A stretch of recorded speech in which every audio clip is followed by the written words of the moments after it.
Hello student, MS classes में आप सबका स्वागत है। आज हम लोग जो है कक्षा 10 के लिए इतिहास का जो है हिस्ट्री के अंदर जो है मल्टीपल चॉइस का क्वेश्चन लेकर के आए हैं। परीक्षा की दृष्टि से जो महत्वपूर्ण प्रश्न है उन्हीं सब प्रश्नों को लेकर के आए हैं। अभी इसमें चैप्टर वाइज जो हम लोगों ने मैंने एमसीक्यूज बनाया हुआ है, तो उम्मीद है कि ये सारे प्रश्न जो है परीक्षा के अंदर आने की संभावना है, इसीलिए इसको लिया गया है। तो चलिए जो है हम लोग क्वेश्चन को जो है शुरू करते हैं और देखते हैं क्या क्वेश्चन पूछा हुआ है और क्या कह रहा है। सबसे पहला क्वेश्चन जो है हम लोग देखो इसमें लगभग देखिए सभी लेसन से जो है क्वेश्चन करेंगे, ठीक है ना। तो देखिए पहला प्रश्न हमारा क्या लिखा है कि फ्रांस की क्रांति कब हुई थी। फ्रांस की क्रांति कब हुई थी? 1888 के अंदर, 1789 में, 1914 में, 1939 में। हम जानते हैं कि जो फ्रांस की क्रांति है 1789 ईस्वी के अंदर हुई थी, यानी बी वाला ऑप्शन हमारा क्या हो जाएगा, राइट हो जाएगा। मैं इसको जो है कलर पेन जो है चेंज कर दे रहा हूँ ताकि जो है बिल्कुल स्पष्ट रूप से दिखे। देखिए कौन सा ऑप्शन से हो जाएगा, बी वाला ऑप्शन हमारा राइट हो जाएगा।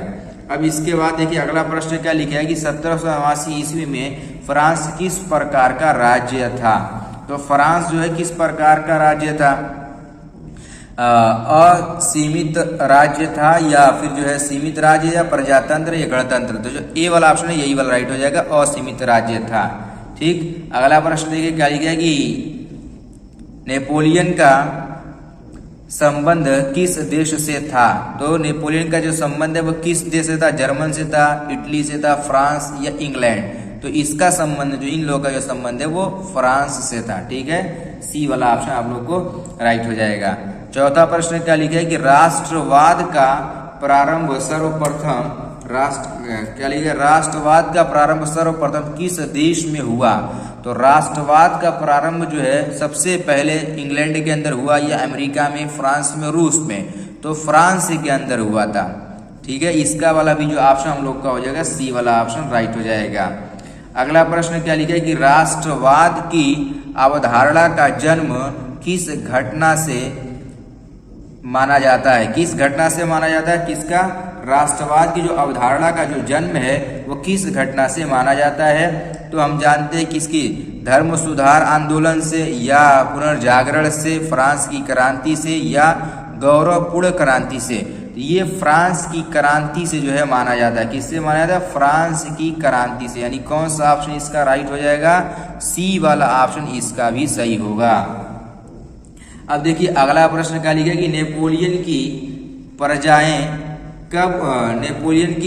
पराजय कब हुई थी। तो नेपोलियन की जो पराजय हुई थी वो कब हुई थी, 1814 में, 1815 में, 1816 में, 1817 में।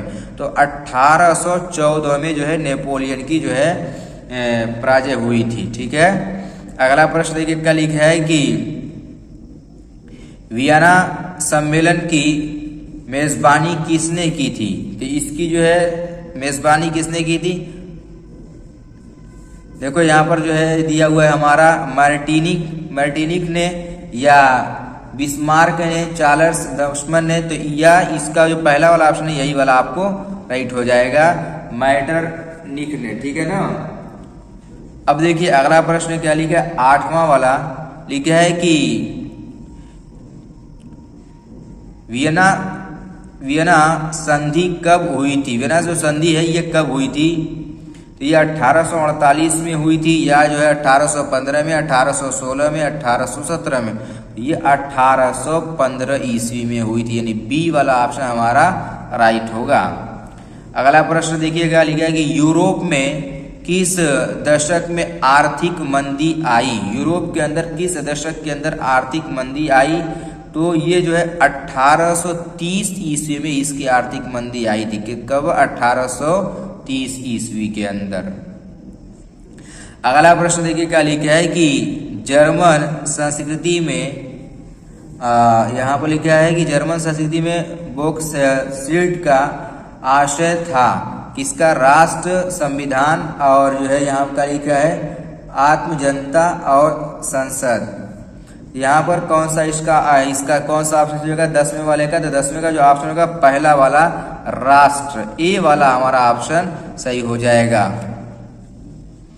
अब देखिए अगला प्रश्न क्या लिखा है कि जर्मनी के एकीकरण में मुख्य भूमिका किसकी थी। जर्मनी, देखो रहे हो ये सब जो प्रश्न हम लोग लिए कितनी बार पूछा हुआ है।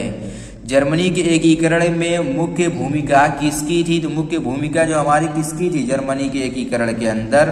तो यहाँ पर बिस्मार्क की जो है मुख्य भूमिका थी। ए वाला ऑप्शन सही हो जाएगा।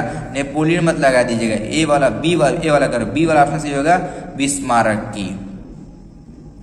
अब देखिए अगला प्रश्न क्या है कि ओटोवा बिस्मार्क का संबंध किस देश से था? ओटोवा जो बिस्मार्क के संबंध किस देश से? इटली से था, जर्मन से था, फ्रांस था या ब्रिटेन से था? तो इसका जो ऑप्शन सही हो जाएगा कौन सा? 12वें का जो है ऑप्शन आप लोगों को क्या मिलेगा? जर्मन से। इसका संबंध कहां से था? जर्मन कंट्री से इसका जो है संबंध था। अब देखिए अगला प्रश्न क्या लिखा है कि इटली का एकीकरण किसके नेतृत्व में किया गया? इटली का एकीकरण किसके नेतृत्व में किया गया? गैरिबाल्डी या ओटोन बिस्मार्क, नेपोलियन, विलियम प्रथम के अंदर? तो इसका जो ऑप्शन आप लोग को राइट होगा यानी 13वें वाले का ए वाला ऑप्शन सही होगा, गैरिबाल्डी के अंदर, इन्हीं के जो है नेतृत्व के अंदर किया गया था। अब देखिए अगला प्रश्न हमारा क्या लिखा है कि निम्नलिखित में से यह कथन किसका था? कौन सा कथन लिखा है कि जब फ्रांस छींकता है तो पूरा यूरोप को सर्दी जुकाम होता है। इसका ये क्वेश्चन जो है बहुत ही महत्वपूर्ण है, बहुत महत्वपूर्ण है, परीक्षा में आने की पूरी संभावना है। तो इसका जरा ऑप्शन आप लोग बताइए कि कौन सा ऑप्शन सही हो जाएगा?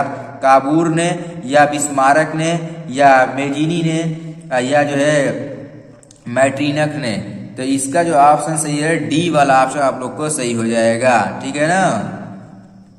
अगला प्रश्न देखिए क्या लिखा है कि प्रशा के राज्य विलियम प्रथम को जर्मनी का स्मार्ट कब घोषित किया गया?